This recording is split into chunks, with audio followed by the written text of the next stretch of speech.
దానివల్ల ఇవాళ ప్రజలందరి మనోభావాలు, భక్తుల మనోభావాలు దెబ్బతిన్నాయి.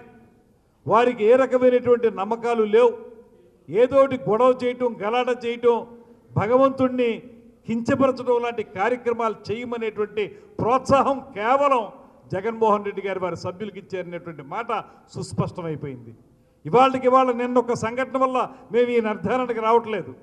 గడిచిన కొంతకాలంగా 5 సంవత్సరాల అధికారంలో ఉన్నప్పుడు వారు కానీ, తర్వాత ఇప్పుడు కానీ వారు చేస్తున్న కార్యక్రమాల పరంపర మనం చూస్తే ఒక్కొక్కటి మనకు స్పష్టంగా అర్థమయ్యేది ఏంటంటే, అసలు ఆయనకి ఎదుటి వారిని గౌరవించేటువంటి మనస్తత్వమే లేదు.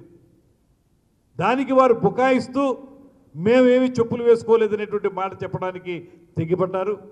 దానికి స్పష్టమైన ఆధారాలు ఉన్నాయి. ఇవాళ మేము ఒక్కటే కోరుతా ఉన్నాం, ఇది ప్రజలందరూ గమనించండి.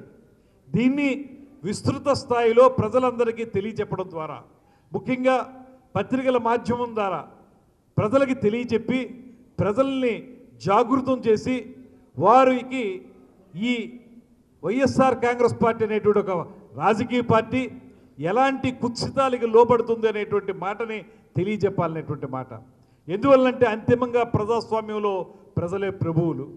ప్రజలు ఇచ్చేటువంటి తీర్పుని శిరసావహించాల్సినటువంటి బాధ్యత మా అందరి మీద ఉంటుంది. ఇవాళ మీరు ఏదైతే చూస్తున్నారో దీన్ని స్పష్టంగా అర్థం చేసుకోండి. మనందరం కలిసి, సమాజం మొత్తం కలిసి, కేవలం రాజకీయ నాయకులు మాత్రమే కాదు, రాజకీయపరమైన విమర్శలు చేయాలనేటువంటి ఆలోచన కాదు, రాజకీయాల్లో ఉన్నవాళ్ళు మాత్రమే కాకుండా సమాజంలో ప్రతి ఒక్కరూ కూడా ఈ తరహా విధానాల్ని మనం ఖండించకపోతే, దీని మీద సరైనటువంటి నిర్దిష్టమైనటువంటి ఆలోచన మనం చేయకపోతే భవిష్యత్తు అగమ్యగోచరం అవుతుంది. రేపొద్దున మరొకటి ఇలాంటి కార్యక్రమాలు పెద్దగా జరిగేదానికి అవకాశం ఉంది. మనందరికీ తెలిసిన మాట పరమత సహనం అనేటువంటి మాట మనకు తెలుసు. మనం ఈ భారతీయ సమాజంలో నివసిస్తున్నటువంటి మనందరం కూడా పరమత సహనంతో ఉండాలనేటువంటి మాటని నమ్మినటువంటి వాళ్ళం.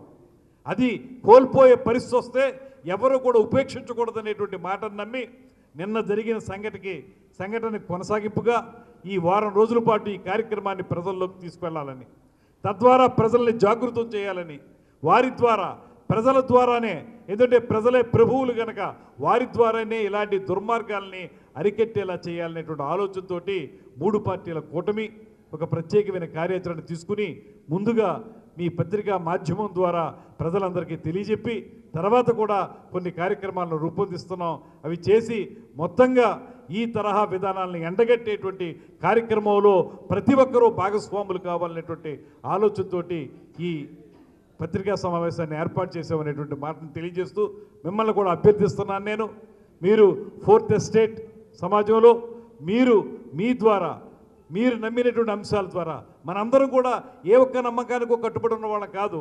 మనందరికీ వివిధ రకాల నమ్మకాలు ఉంటాయి, మత విశ్వాసాలు ఉంటాయి. అయితే ఎవరు ఏ మతంలో ఉన్నా, ఏ నమ్మకంలో ఉన్నా అన్ని మతాలని గౌరవించాలనేటువంటి మాటను నమ్మేటువంటి వాళ్ళం మనందరం. దాన్ని కొనసాగించడానికి మీరు కూడా మాతో చేతులు కలపాల్సిందిగా మిమ్మల్ని అభ్యర్థిస్తూ సెలవు తీసుకుంటున్నాను.